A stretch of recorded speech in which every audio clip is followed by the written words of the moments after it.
เอาคำมันได้ถึงมาสอนที่ได้เจอหมอไว้ตอน37ตัวเพศเสียงหลังหน้าเพศคนหนังก่อนค่ะเนาะเพื่อก็ว่าเป็นหน้าปอดปลาปอดมันค่ะเนาะเพราะว่าเลยลีตัวเพศเสียงหลังมาเพศเดียวในหน้าเพศง่าเพศดีกว่าตัวเพศเสียงขาดกาเพศตาเพศปลาเพศตัวไหนก็มันลายกว่ามันเหมือนกันหมดค่ะเนาะ พยามาอาปอดพออาปอดยาวต่างพอต่างยาวเอต่างพอเอต่างยาวแอต่างพอแอต่างยาวตืดหนึ่งพอตืดหนึ่งยาวตืดสองพอตืดสองยาวซ้ำหอยพอหอยยาวตืดต่างพอตืดต่างยาวตืดสองต่างเนี่ยมันเหมือนกันกับหมดค่ะเนาะเพราะว่าไร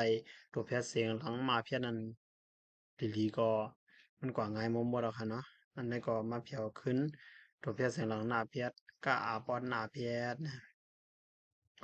กาอาพรนาเพศการกาอาพรนาเพศยักการกาอาพรนาเพศยักจำการกาอาพรนาเพศจำนาการกาอาพรนาเพศจำใดการกาอาพรนาเพศยักขึนการการขาอาพรนาเพศขานขาอาพรนาเพศยักขานขาอาพรนาเพศยักจำคานขาอาพรนาเพศจำนาคานขาอาพรนาเพศจำใดคานขาอาพรนาเพศยักขึนคาน ขานขานคานค้านข้านคาน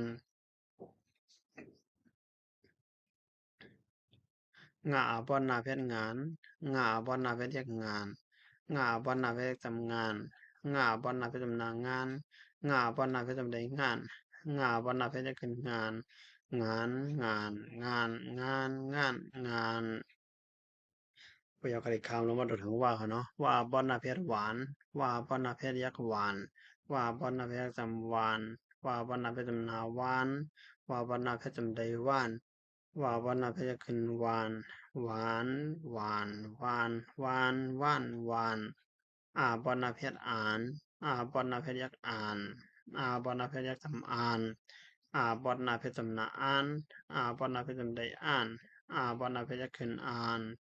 อ่านอ่านอ่านอ่านอ่านอ่านเนี่ยกุลีเพียนเขาพักกัดถึงมันสุดทังสิบเข้าตัวกันเนาะ มาโดยแค่พังในเป็นที่สังในเป็นหางวานเนาะหมูวานเป็นหางวานวานในฮิตโลโดมันเนี่ยว่าปอดนาเพจำวานนะครับเนาะ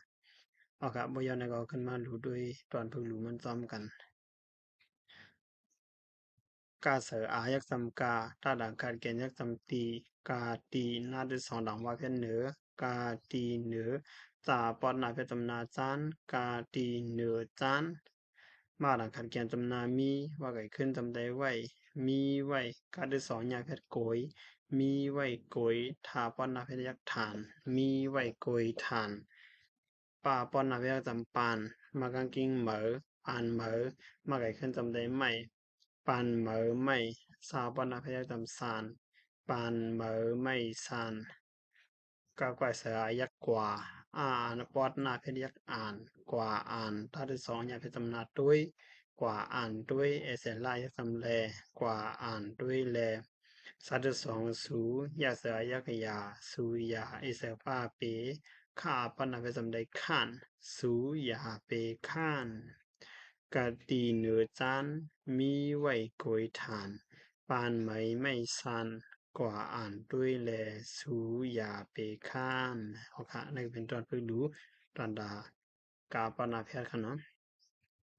ชุดเดียวกับดีในนี่ค่ะแหละเปิดวันกัน12 เดือนตอน38ค่ะมาส่งทั้งเสียงค่ะ